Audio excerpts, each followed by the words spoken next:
Hello everyone, a very good morning to all of you. Today is 26th of August and I welcome you all to the Hindu newspaper analysis discussion.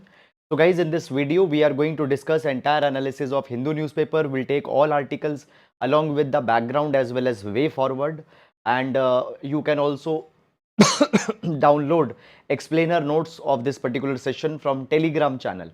Link for Telegram channel is given in description box in YouTube. Now, first of all, let's take overview of entire newspaper so that we can understand that which articles are actually important in today's newspaper. So here on first page we have Supreme Court shifts 27 CBI cases in Manipur to Assam. Guys, basically you might be knowing this thing that in Manipur violence is going on from more than 2 months, and in that capacity this thing has been taken up. However, you are not required to trace too much of the article's detail here. Then after that, Pragyan traverses 8 meters on moon. So we have seen yesterday there was an article in Hindu newspaper. We have seen Vikram lander, and within the Vikram lander, Pragyan, the rover, was there. Okay, now this rover has come out of Vikram and now it will be doing the experimental studies. Payloads also already we have discussed. Libs and APX's payload that is there. Now you are not required to see that, okay, now it has traveled 8 meter, now it has traveled 14 meter, 15 meter. Every day that detail is not important. Important findings is something that we need to take, and that will come over few coming days. Then further, moving on, governor threatens president rule. Nothing much important here that has been given. Prime Minister degree row, Supreme Court junks Kejriwal's plea against defamation. Nothing important. Political articles have just been carried. Then guys, in city section, we have largely the regional political issues that are there. Not much important for examination, use metro, leave home early for airport, for G20 summit. So we don't have much important things here. So guys, we will directly be moving on in this particular direction. Okay, and again, these political articles have been there. Okay, so here we have one particular article. Academicians bring tailor-made relief across Bengal. So for case study, we'll take this particular article. Then after that, we have again advertisements, and then we come to editorial section. Now in editorial, we have first article, rethink the dynamics of India's fiscal federalism. A good article talking about fiscal federalism in the context of India and what 16th Finance Commission need to look in. We'll take this particular article for example. BRICS found new purpose with expansion.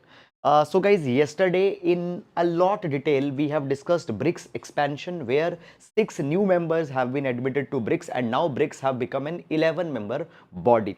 Exactly the same things have been provided here. However, yesterday we have discussed that particular thing in much more detail. Okay, and I will insist you that please go through that also. Then further, clean tech for an inclusive green future. We'll take this particular article for the examination. Then this particular article, Carlsen remains the man to beat in chess. Okay, much important. UPSC substance is not given. Then this is the ground zero report, felled by caste pride in Nangurai town. Okay, so basically guys, recently one incident happened where a Dalit boy and his sister, they were assaulted by the schoolmates, okay, because of the caste angle. Now guys, this is a misfortunate event that even after 75, more than 75 years have happened for Indian independence, and still we see these particular kind of things. Okay, however, for UPSC dimension, academic substance is not there in this particular article, so I'll not advise you to go too much in detail. Now, in this ground zero report, what they do, they take the issues from ground. The ground reporting is actually done here. Then, further moving on in this particular direction, news. Modi lied on Chinese incursions. Largely, the political articles, etc., have been there. Here, nod for game changer jet engine technology. We'll take this particular article for examination. Then why did Chandrayaan 3 land on the near side of the moon? We'll take this particular article also. India, Greece pledged to upgrade ties. We'll take this particular article also for exam.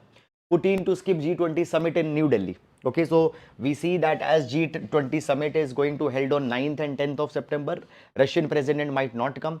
Why? Because of the optics issue that are there. You see within G20, US is also there, China is also there, Russia is there. Now Russia-Ukraine war is going on, and in this Russia-Ukraine war, what has happened? Basically, the West, particularly US, they have provided that it is because of Russia that this war is going on. They have accused Russia single-handedly for that particular thing, and it will create a difficult situation if at single stage all the leaders will be there. Anyhow, he is also not coming. Okay. Then moving on, we have these tenders, etc. Not important for examination. Squatters cannot claim right to public space, says top court. Okay. So basically, guys, we see this particular thing that many number of times there are the encroachments, there are the slums, there are the housings that are developed. And in this particular capacity, recently what had happened in Mathura district, there was the land encroachment, that issue was going on, and basically that particular thing has been removed, demolished. Okay, Indore best city, fine. MP top state in the smart cities concept contest. Then further moving on in this particular direction, G20 ministers agree to map global value chains. We'll take this particular article for examination.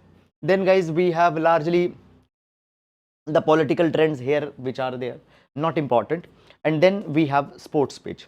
Okay, so this is the sports page that we have.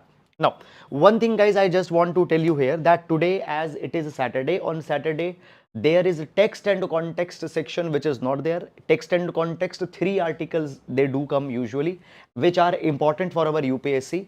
And then science page is also not there today, and one page on in editorial, their ground zero report comes, which is often not very much relevant for our examination. So because of these particular things, these 3 sections are not there in today's newspaper, because on Saturday they are not reported. So that is about it. And now let's move and let's discuss the articles one by one in detail. Okay. Guys, we are streaming the video little bit late today. The reason being that my health was, I was not feeling well in the morning. So therefore, we are streaming it little bit late today. Okay, moving on. So this is the synoptic notes that I was referring. You can download it from the Telegram channel. Link for Telegram channel is given in description box. Now, in synoptic notes, we take certain ideas, certain quotations that you can quote in your GS answers. Today we are going to take quotation from former Prime Minister of India, Mr. Manmohan Singh. So, Mr. Manmohan Singh, former Prime Minister of India, he says, no nation, no society, no community can hold its head high and claim to be part of the civilized world if it condones the practice of discriminating against one half of the humanity represented by women. Now, when we talk about women, guys, one half, 50% of population, they are women. But often we see this particular thing, women are discriminated, women are not given equal economic opportunities, women are not given equal political representation. In the social sphere, we see there are a lot of discriminations against the women that are there. Now, in economic sphere, because of discrimination, we see female labor force participation rate is low. We see this particular thing, gender pay gaps exist. On political front, when we talk about this particular thing, because women are not given representation, there are just 15.1% parliamentarians that are there in the present Lok Sabha, present parliament. Who says Global Gender Gap Index 2023 report. So if 50% of the humanity, that is women, if they are discriminated, if they are not given equal opportunities, no country, no nation can held their head high. So women have to be given equal opportunity. This particular quotation you can use for GS paper number 1 as well as GS paper number 2. Social issues, social justice and women related questions, if they come, you can use this particular idea. Even in essays where the dimension of women is involved, you can use this particular idea. Okay, here I see a very beautiful comment by Prerna. Hello sir, good afternoon. I am your ethics student from Forum IAS. You are the best teacher. No one can teach ethics like you. Thank you, Prerna, for your such kind appreciation. And I really am grateful to have all the students and viewers like you who actually have a faith in my teaching abilities. Thank you so much for your appreciation and kind words. Okay, moving on, and let's take first article. Let's take first article. G20 ministers agree to map global value chains, link MSMEs. Link MSMEs. Now, first of all, let's take some basic information, guys. Now, you already know this particular thing, and I think nearly 100 times we also have discussed that 2023 India is chairing G20, and on September 9, September 10, G20 meet is going to be held. Now, when we talk about G20, there are many themes that have been taken up in G20. For example, climate change, electric mobility, supply chain resilience, okay, after that Global South, many themes have been taken up in G20. Now, what has happened? G20 leaders, they have agreed this particular thing, that they are going to focus on three most important, three priority areas. And in this particular capacity, what has happened? Three agreements have been signed. So basically, guys, recently what happened? Trade and investment ministerial meeting was held. Trade and investment ministerial meeting. Again, I repeat, trade and investment ministerial meeting was held, which is the part of G20, and it focused on trade facilitation, improving the trade ease, improving the trade quantum, as well as to simplify the trade rules. This trade investment ministerial meeting was held, and in that particular thing, they have agreed on three of the most important agreements. What are the three most important agreements? Number one, G20 has signed a framework for mapping the global value chains. Now understand this particular thing, guys, that no country is Atmanirbhar in 100% capacity, though now the countries are trying to become Atmanirbhar, self-reliant. You see this particular thing. For example, if we talk about the rare earth minerals, rare earth metals, for example, today rare earth minerals, they are important for this for renewable energies. They are important for the many of the emerging technologies that are now becoming important. But China is the more than 70% of the rare metals, they are provided by China. When we talk about the semiconductors, right now, more than 90% of the advanced semiconductors, they are coming from Taiwan. And generally, when we talk about the semiconductors, more than 70 to 75% semiconductors come from Taiwan, but advanced semiconductors, 90% come from Taiwan. Okay, so point is that basically every country has become dependent on few pockets, particularly China, Taiwan is included here. Now, basically, in past we have seen that China might use this particular dependence for their own advantage, and there is particular word that is used, that is the trade weaponization. India is also dependent too much on China. China might use that particular dependence to impose some damages on India. So trade weaponization can be done. So therefore, we want to ensure that our supply chains, our value chains, they need to be resilient, they need to be robust. So basically, all the G20 countries, they have agreed that what they will do, they will map their global value chains. They will understand that what are the problems in supply chains, what are the problems, and they will take decisions to make value chains more inclusive, sustainable, and shock proof. Okay, if you talk only on this particular direction, USA has started friend shoring. USA has started friend shoring. Now, what is a friend shoring? Let me explain you. USA provides this particular thing, that if we want to be dependent on certain countries for our supply chains, for our imports, for our raw material, we will be dependent on our friends. Who are the friends? Friends are those who have similar values. They share similar values with USA.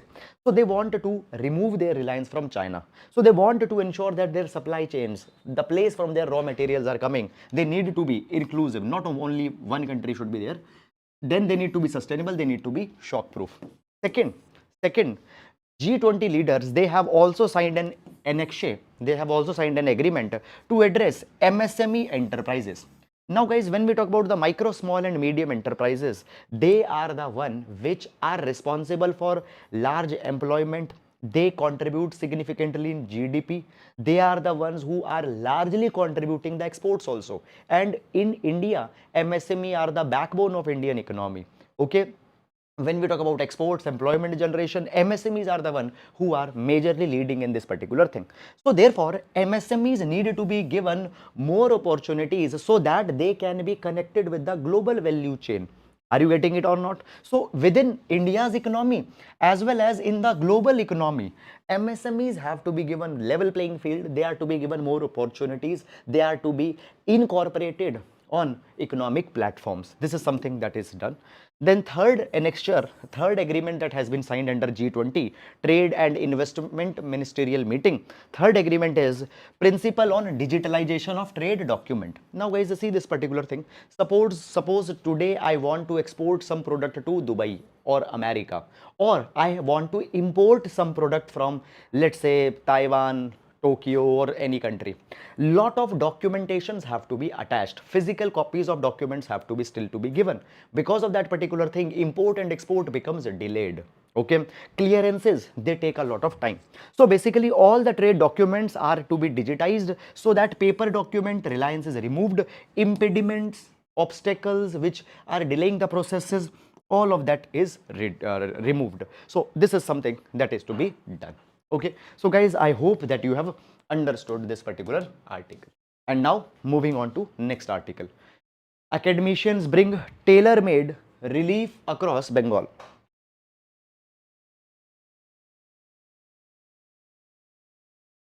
Now, first of all, this particular article we are going to see with respect to the GS paper number 2, developmental sector.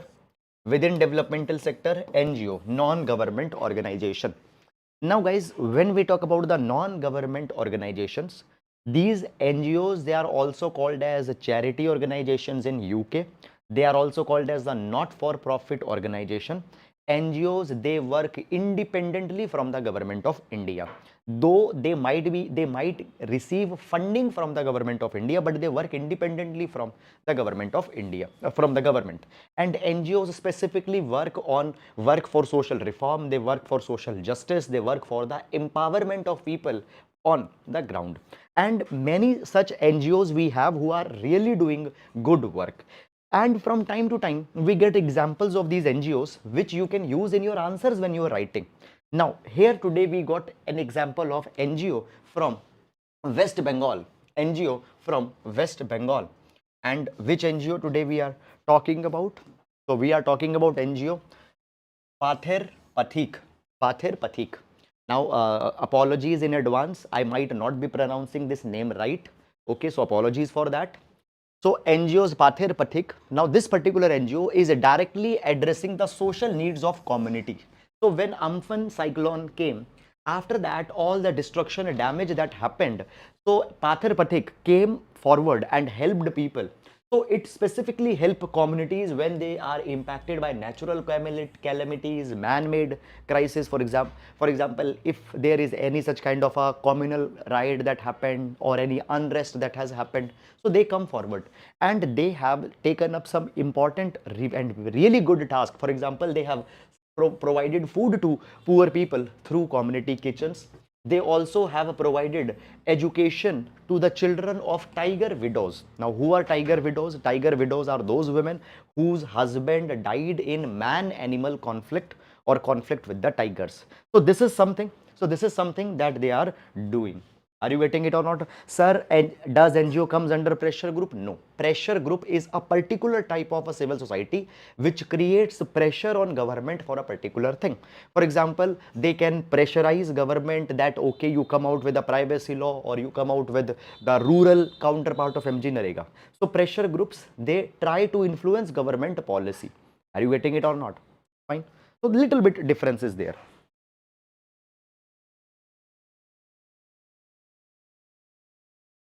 Moving on to next article. Moving on to next article. India and Greece pledge to upgrade ties to become strategic partners. Now, basically, guys, when we talk about the relations between two countries, okay, so there are diplomatic relations. There are diplomatic relations which get starts. In diplomatic relations, there will be the specific themes.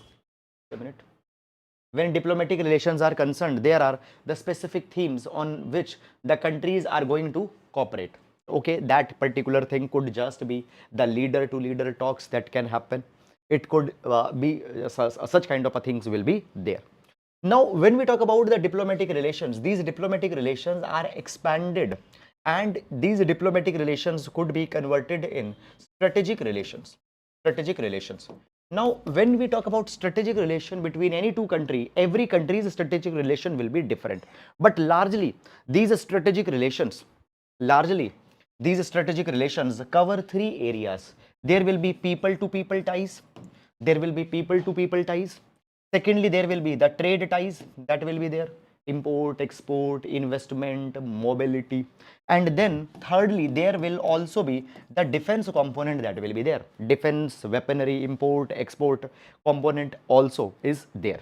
Now, when we talk about the Greece, we had we had diplomatic relations with the Greece, but now we have expanded relation. We are going to upgrade the bilateral relations to the strategic partnership.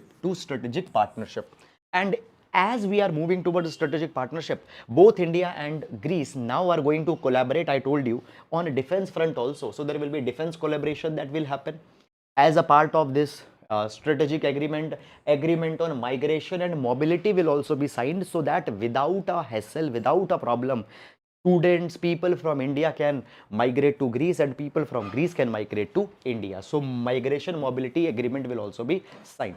Now, when we talk about India and Greece, economic relation between India and Greece has been quite vibrant, has been good in past few years. And when we talk about economic relation particularly, India exports aluminium, chemicals, fish, fine, crustaceans, iron, and steel to Greece. And Greece exports mineral fuels, mineral oil, sulfur, aluminium foil to India.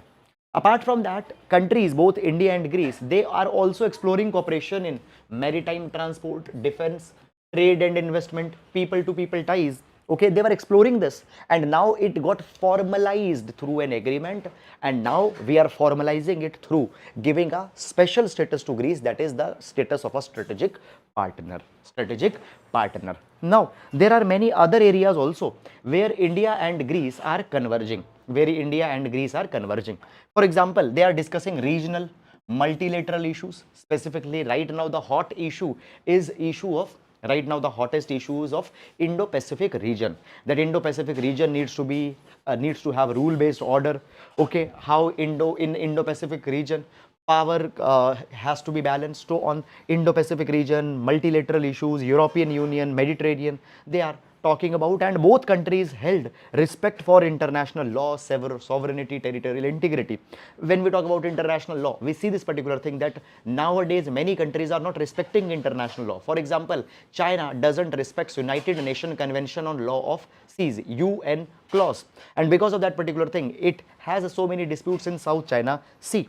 Territorial integrity is not being respected. For example, China has carried repeated incursions around the line of actual control, Galwan Valley, around Arunachal Pradesh. Also, China has tried to carry incursions. So, territorial integrity. So, these themes are going to be discussed. I hope, guys, that you have understood it, and now we'll move to next article.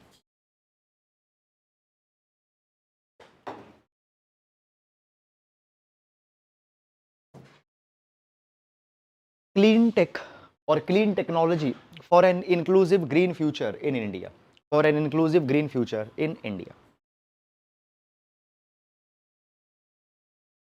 Now, we are going to see this particular article. We are going to see this particular article with respect to GS paper number 3.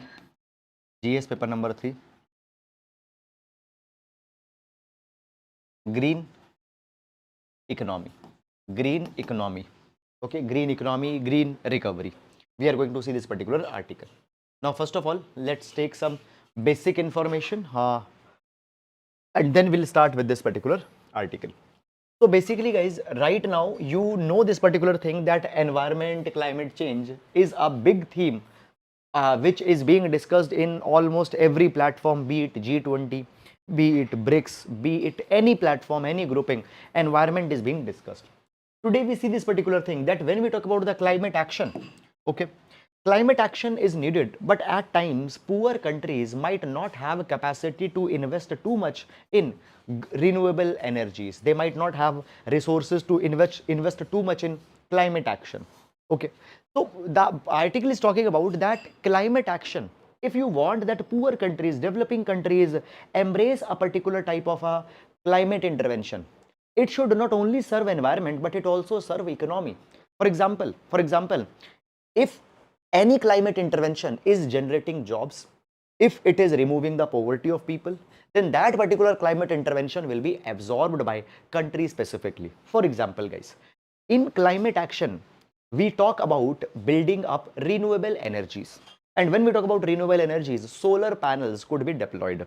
Now, today, for example, if we deploy solar panel, what will happen? Number one, while solar parks are to be developed, a large number of people will be provided jobs, employment generation will happen. That employment generation will bring some economic advantage. Then as we are developing solar power, obviously we can reduce the dependence on imported energies, imported coal, etc., which we are using. Reliance can be reduced. Okay. For example, if we talk about building the electric mobility, okay, now you see this particular thing that today large number of basically, if we talk about around 82% of crude oil is imported, and we have to give foreign exchange for that. So if today we develop electric vehicles, electric mobility, obviously when industry will be developed, large number of people will get job. Obviously we don't need to then pay forex. Okay, so economic result, economic fruit will also come with this green development, with this economic, with this environmental intervention, climate action. So such kind of plans are going to be more effective. So basically India shows this thing that climate action can be effective and can be embraced as large scale if also it deals, if it also caters to aspirations of millions of people and contributes for economic growth. Now here some examples have been given. For example, building a solar park, job will be created, we will embrace that. Electric vehicle charging stations. Now, you are developing electric vehicle charging stations. In a way, what is happening? Infrastructure is being built. And when infrastructure is being built, many people will get jobs. Okay. And as obviously infrastructure is a need of any country, we are going to embrace that particular thing. Okay. So this is something. For example, now we are talking about reviving the millets. 2023 is also being observed as International Year of Millet. Now, when we talk about millet are called as a climate smart crops. Why? Because they don't need a lot of resource, they don't need a lot of water. So, if we will grow more and more millets, number one, it will directly contribute in climate, as it will directly be a climate action. And secondly, as we are promoting more and more millets, we are increasing the marketability of millets. Poor farmers who actually are growing crops in rain-fed areas where irrigation is not there, these farmers' incomes will also be increased. So, if you want to make climate action effective in India, it needs to have win-win, it needs to have some win-win dimension attached with that. Environment and economy, both things if we are solving, then and only these initiatives are going to be successful in context of India. Now, here the article is talking about that actually now here some case studies are provided where economy and climate action, they were both taken together. For example, solar dryers are being used in Andhra Pradesh. How? So there are tomatoes which are not good. See, sometimes a tomato, now see this particular thing. For example, tomato, some tomatoes got damaged. Now these tomatoes people will not buy. But what you do about these damaged potatoes? You throw these damaged potatoes. This is one way. But secondly, what can be done? These damaged potatoes can be sun dried, and then these particular I use the word tomato. These tomatoes can be sun dried, and these sun dried tomatoes can be used in some other way.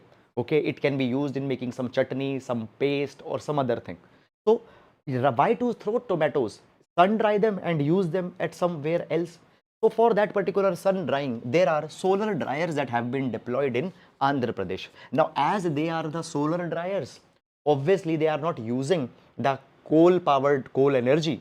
They are using renewable energy. So renewable energy and economy both have been taken together. Second example, we have biomass-powered cold storages, which are helping the farmers in Maharashtra. So cold storages, if you have, obviously it will increase the shelf life of a particular product.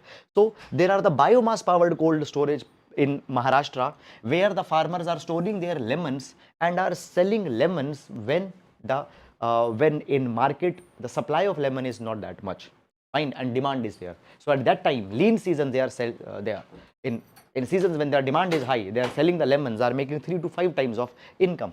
Okay, then solar silk reeling machines. Now silk reeling, it is being done through the solar reelers, and by that thing a lot of manual labor, lot of physical labor has got reduced, and yeah, silk reelers in Odisha, they are earning more income. So there are more than 50,000 examples that how clean tech solutions are helping the farmers. They are creating jobs, they are also providing income to rural women, they are giving opportunities to women, to men, to all of them. So clean technology. So clean technology solutions which are climate sensitive and are also providing economic opportunities. This is the need of our right now for India. And right now this particular silent revolution is going on where clean technologies are being used and they are helping the farmers in multiple capacities. Now, the article talks about this particular thing, that today when we talk about the rural economy of India, rural economy comprises 120 million farmers, 34 million micro enterprises, small enterprises are there where one people, two people are trying to are doing some kind of a trade business activity. And all these particular farmers, micro enterprises, they can use clean technology. Okay, now see this particular thing, that farmers and these micro enterprises, cottage industries that are there in rural areas, they always have a problem of unreliable electricity. Okay, they are often dependent on expensive and imported diesel because electricity is not there. They are running their factory, their plant, their industry through diesel generators. Now clean tech solutions can be provided to them, that how they can use solar energy, how they can use wind energy, how they can use water energy, and by this particular thing empowerment of these farmers and micro enterprises can be done. Okay, then moreover it also poses investment opportunity of around $50 billion, $50 billion. So investors, they can come and they can invest here. So this is a win-win solution, win-win situation for both of them. Now, what steps are needed in this particular direction so that we improve clean technologies uptake for farmers, for rural industries? What can be done? So, certain steps can be taken in this particular direction. Number one, government can leverage existing government programs. For example, there is Pradhan Mantri Mudra Yojana. Now, under Pradhan Mantri Mudra Yojana, collateral-free loans are provided to micro enterprises. So small enterprises, they can take loan under the Pradhan Mantri Mudra Yojana, and through that loan they can adopt clean technologies in their business. Then there is also one more scheme, Pradhan Mantri Formalization of Micro Food Processing Enterprises, PMFME. Now it supports technology adoption for micro food enterprises, small food enterprises. Now guys, food processing happens to be a one very important component of economy. See, in India, we see that on one hand we are the largest grower of food, but at the same time hunger is also very much high. Why? Because a lot of food is getting wasted because we don't have proper storage facility. Food processing in India is not good, so a lot of food gets wasted. So food processing, number one, is important for improving the food security of India. Second, food processing can give employment to a large number of people. So food processing should be given the clean technology solutions, and for that we have already Pradhan Mantri Formalization of Micro Food Processing Enterprises scheme. So here by this particular scheme, loans should be provided to the micro enterprises so that they can develop they can build solar dryers, they can have energy efficient food processors, solar grain mills, etc. Okay, so this is about it. Then the next thing that comes here in this particular direction is that also we need to improve the bankers capacity on credit assessment for clean technology. Now see this particular thing guys, that for example I am running a micro enterprise and I go to banker and I convince, let's say I go to State Bank of India and I ask them that please give me a loan of 10 lakh rupees. They will ask that why you need a 10 lakh rupees loan. I will tell that I will deploy a solar dryer in my industry, in my factory. Okay, and I will solar dry the tomatoes, potatoes and everything, and then I will sell it in the market. By this my revenue will increase 10 times. Now bankers, they don't know whether these clean technologies work or not. This is a new area for them. So basically we also need to give capacity for bankers so that they can do proper credit assessment of clean technology, so that they can do proper assessment of clean technology. Okay, now in this particular capacity there is one initiative that has been mentioned, Powering Livelihood Initiative by CEEW will grow. Okay, now here what has happened, okay, basically this Powering Livelihood Initiative, okay, Powering Livelihood Initiative has has provided 300 plus loans for clean tech solutions by women. How? Because they provided a structured study which was given to banks, and banks assessed that okay, we are giving loan to women, we are giving loan to self-help group. Through that loan they will adopt clean technologies, and if we give them money and if they adopt clean technology, they will be able to make more money. So under this particular thing, Powering Livelihood Initiative, they have helped women self-help groups to secure loans from bank. Even they provided much needed information to banks in the form of reports and studies.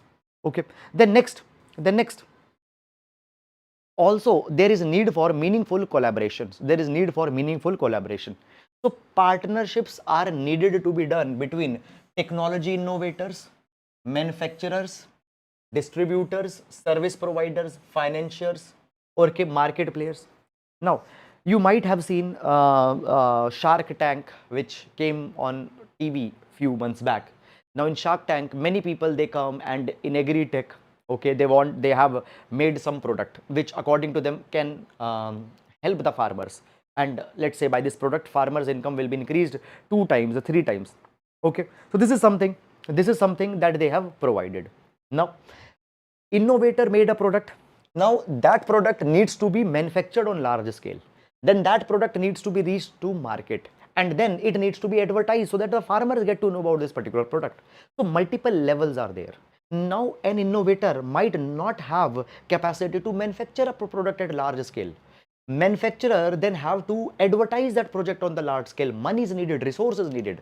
So for that, collaborations should be emphasized. Often we see this particular thing, that even farmers, they have a low awareness about technology, technological products. Higher customer acquisition costs are there for the startups who have come for agri technology. Are you getting it or not? Then next, there is also a need for a holistic ecosystem where distributors, manufacturers, advertisers all can come together and can work in a collaboration. So that is all, guys, about this particular thing. Now, moving on to next article. Rethink the dynamics of India's fiscal federalism. We are going to see this particular article for GS paper number 2, governance, as well as for GS paper number 3,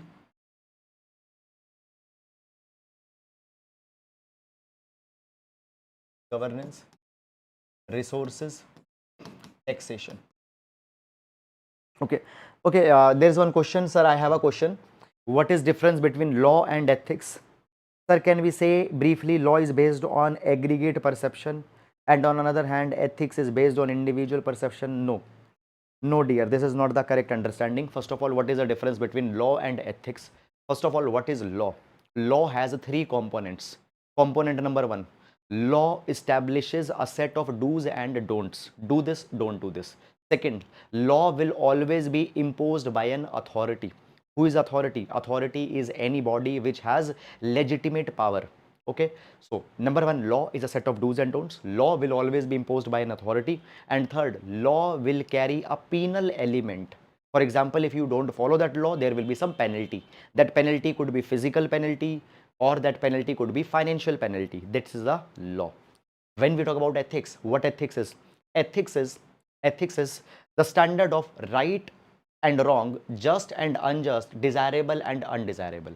Are you getting it or not? Or formally, ethics is a study of human behavior under the lens of right and wrong. Now, understand this thing. When you talk about law, law talks about minimal standard. Law always is based on the minimalist standard. Law is asking you to do at least this thing. Okay, but when we talk about ethics, ethics is based on maximalist principle. Ethics in a way imposes that what should be the perfect behavior that you should do, what should be the ideal conduct that you should do. So ethics talks about the ideal thing. Law talks about the minimum thing that you should do. For example, don't at least kill a person, don't at least jump a signal when it is red. So law provides minimal standards, ethics provides maximalist standard, highest possible ideal behavior that you should do, or highest possible highest standards of anything, they are provided by ethics. So I hope law and ethics is different. Now understand this thing. When you don't follow law, there will be punishment, but when you don't follow ethics, there is no punishment. Simply society will condemn you. Society will ridicule you if you don't follow ethics. Are you getting it or not?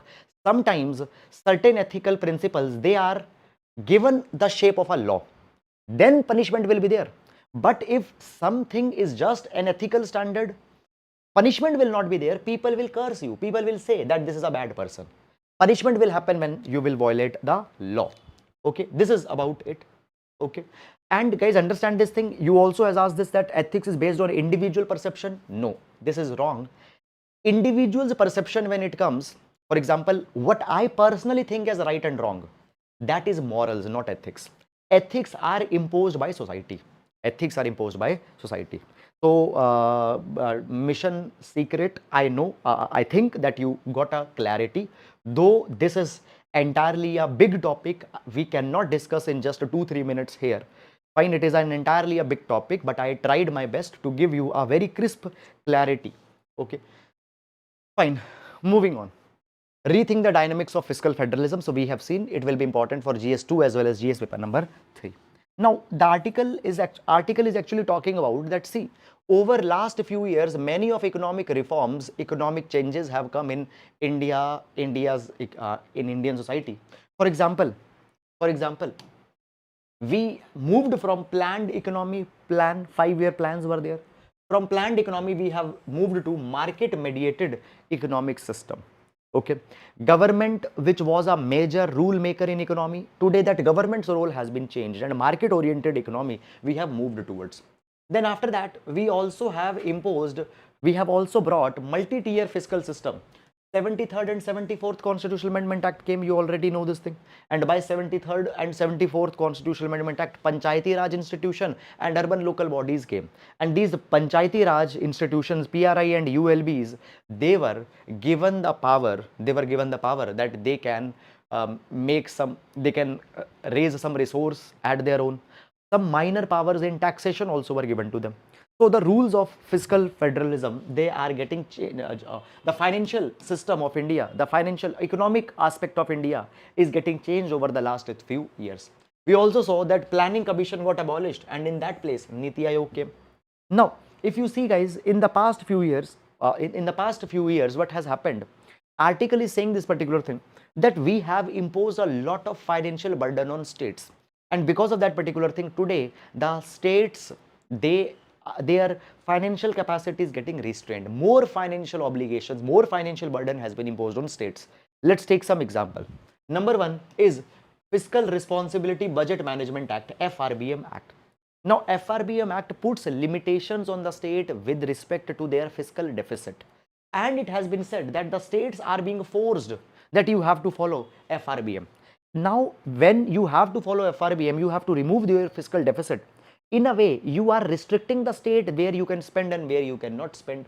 Then the GST came, goods and services tax, and under goods and services tax there is a GST council, which today controls that which good will be taxed at what percentage. Now when we talk about the goods and services tax, through goods and services tax, all the indirect taxes, they got bundled up under the GST. Before GST, state government had a lot of power with respect to a lot of indirect taxes, but states don't have power today.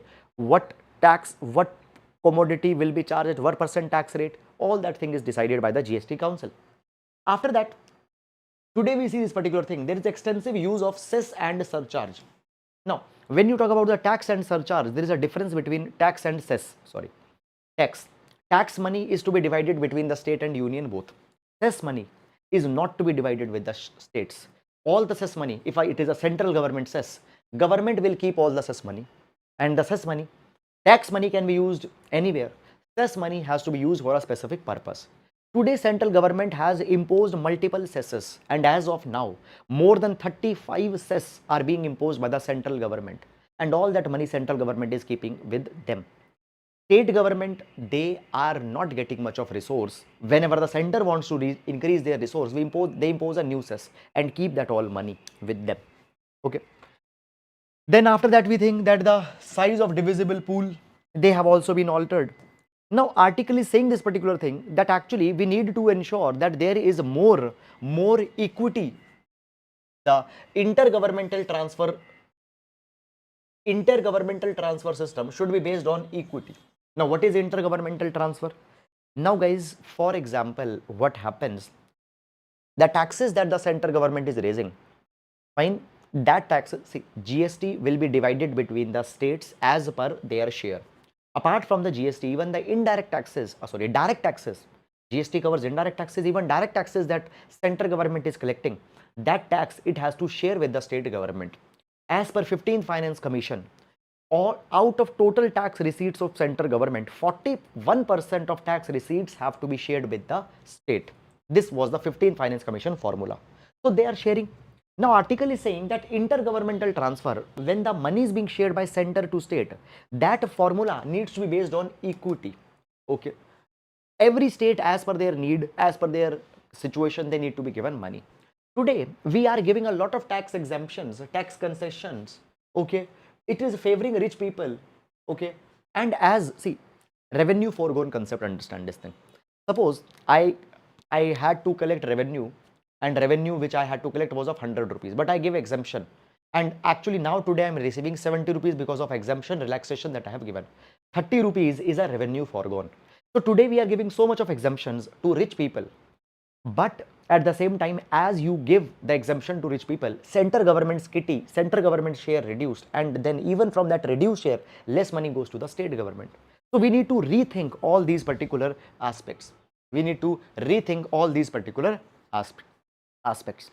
Now, article says this particular thing that today now 16th Finance Commission. Now, Finance Commission is constituted as per Article 280, and it recommends that how revenue is to be shared between the center and the state government, and after every 5 years, as per Article 280, President of India has to constitute Finance Commission. So now 15th Finance Commission is ongoing and 16th Finance Commission is to be constituted. So 16th Finance Commission need to consider all the things that we have discussed before. Fine. This is something that the article is actually talking about. Then further moving on, article also talks about that there is a need of revisiting Article 246. So Article 246 mentions that there are the three lists: state list, union list, concurrent list. Parliament will have power to make laws on subject in union list. State will have power to make law on state list, and both parliament and state will have power to make law on concurrent list. Article talks about we need to revisit and we need to give more financial power to state government so that the state governments can raise their own revenue. Now, article says this particular thing that, see, today as we talk about India, the things have changed a lot. Things have changed a lot. Now, if you know, guys, just after independence, there was a, just a minute. After independence, we see that India had a single party system which was called as Congress system, as by Rajni Kothari. Single party system, what it means? It means that at center and state, largely Congress was ruling. Okay. Now, it is not because the constitution gave that, but political dynamics were something like this, that at center, Congress is there. And when a same party is ruling at state and center, disputes will not be there. Okay. Even center will be considerate to the state because in state also their own party is ruling. But now we see this particular thing that in India now, one party governance system is not there, truly multi-party system. Union, there will be X government, and states, there will be different other government, and many number of times there can be competition between the union and state also. Ideological differences can be there between the governments ruling at union and at state. So point is that we need to provide, we cannot just depend that center by their own good heart will provide. We need to have certain mechanisms, we need to have certain systems. Today also there are many of the changes that have come in the nature of polity, society has changed, technology, demographic structure is changing, and more developmental expenditures are to be done by state government. So they need to be given more resource. Then secondly, there are many schemes, for example, MG Narega, Right to Education Act, National Food Security Act. They put additional burden on state government because state governments also have to use their resource for implementation of these particular schemes. Okay. Then we see this particular thing that 73rd and 74th Constitutional Amendment Act came. It established PRI and urban local bodies, and with the coming of Schedule 11 and Schedule 2, some areas were also given to PRI and ULB where they can raise revenues, where they can make some minor taxation, etc. But up till now, much has not happened. Much has not happened. The next issue that comes here is that, guys,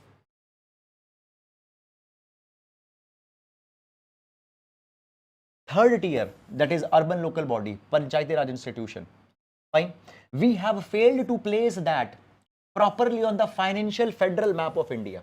Number one, we have not given them proper resources.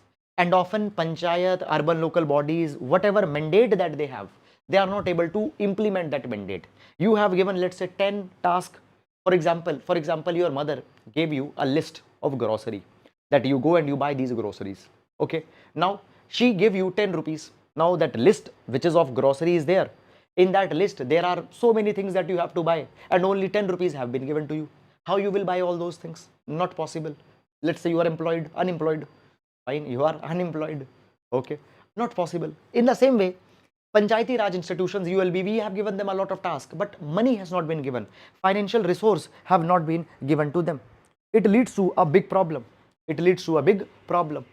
Then next issue that comes, there is also an absence of uniform financial reporting system. Okay. Fine. How states are spending their money? By the way they are spending their money, is it bringing some impact or not? So such financial reporting system is not there. And also we need to review off budget borrowings. Now what is off budget borrowings? Money that is borrowed outside a budget. Now see, what is a budget? Budget is nothing but a estimate of expenditure and receipts. We receive 100 rupees, we spend 120 rupees. India always sees a deficit. We receive 100, we spend 120. Now, how you are spending 120? 100 rupees you can spend because you receive, but how you spend 20 rupees? For that, you have to take a loan.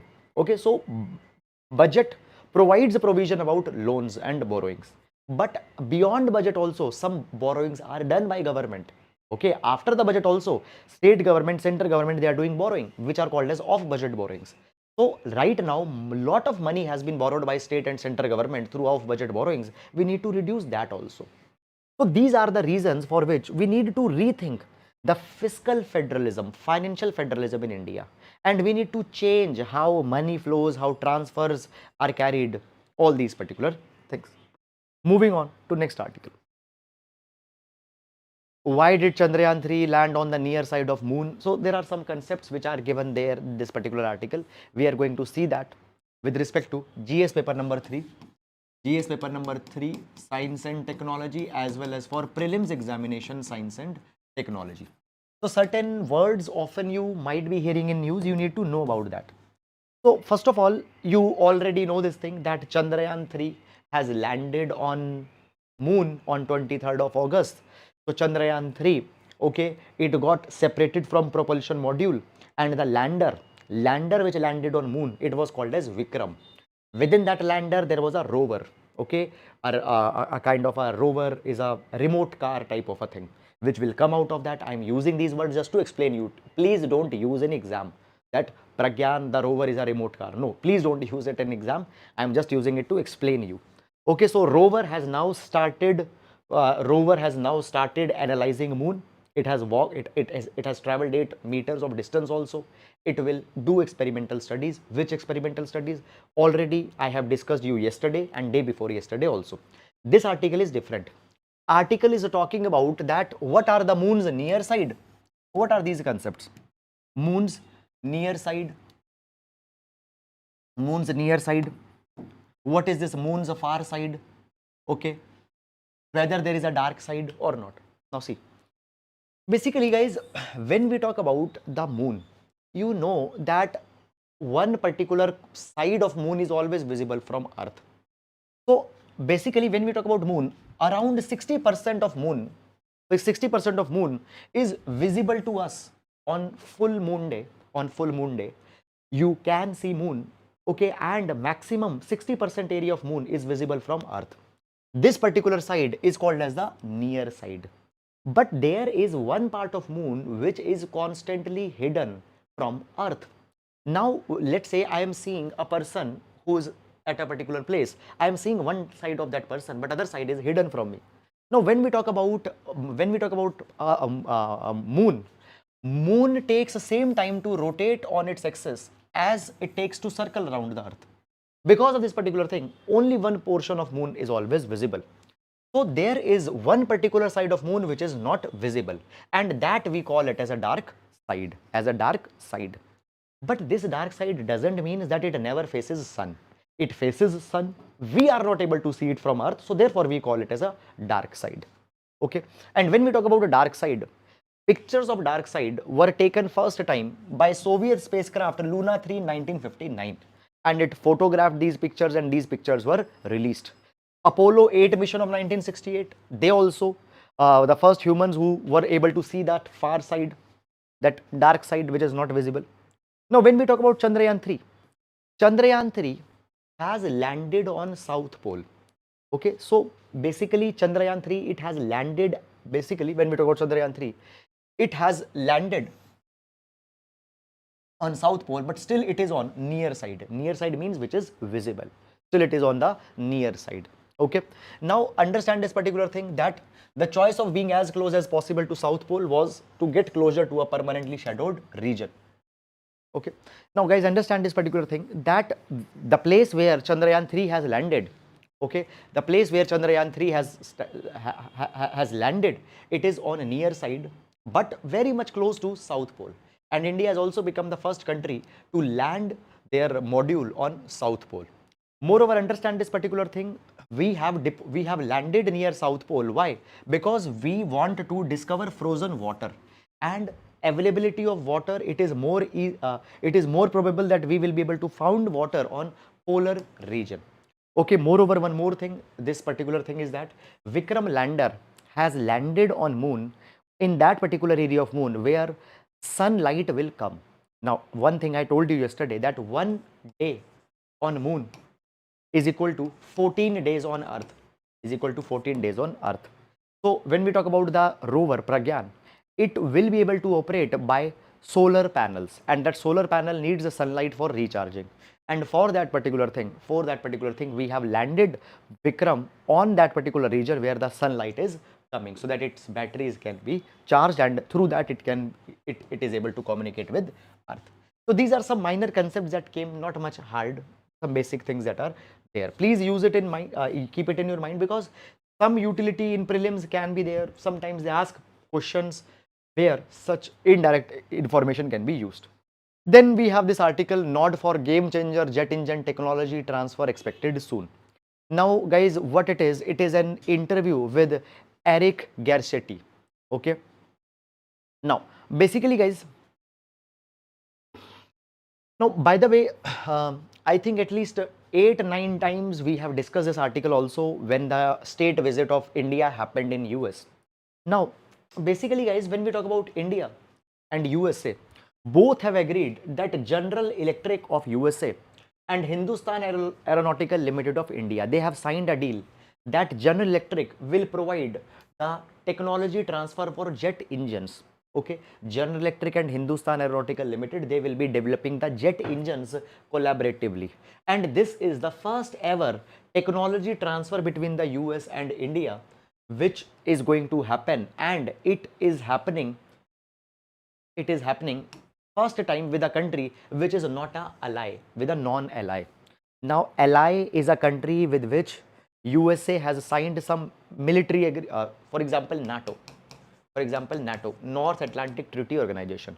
So all the partners of USA under NATO, they are a ally partners. India is not a member of NATO, India is not an ally country, but still USA is providing technology transfer for jet engines through General Electric. This is the first time that such kind of a thing is happening. There is also the co-production of jet engines that will happen. Okay, so General Electric will provide technology, Hindustan Aeronautical Limited will be manufacturing jet engines. Okay, so if Washington DC, US doesn't have any formal treaty for technology transfer with India, but still that is happening. Okay, also substantial sensitive jet technology is being shared. So it shows that how much deep trust is there between US and India. Okay, so this is something that is there. Nothing much important beyond this. And then moving on to mains question for today. So question reads, India has massive ambition for a clean and green future. By focusing on clean technology for livelihood and jobs, especially in rural areas, we can make that green future inclusive? Comment. 10 marker question for GS paper number 3. That is all, guys, about this. And with this, we come to an end to the today's session. And guys, I hope that you are finding the session productive for you and you are getting utility of your time which you are spending on our platform. I hope that you are getting utility of your time, and I hope you liked the session. And guys, I want to thank you all for all your comments and engagements that you are showing on our video. Thanks for liking this video, thanks for commenting in this video, and I look forward to your support.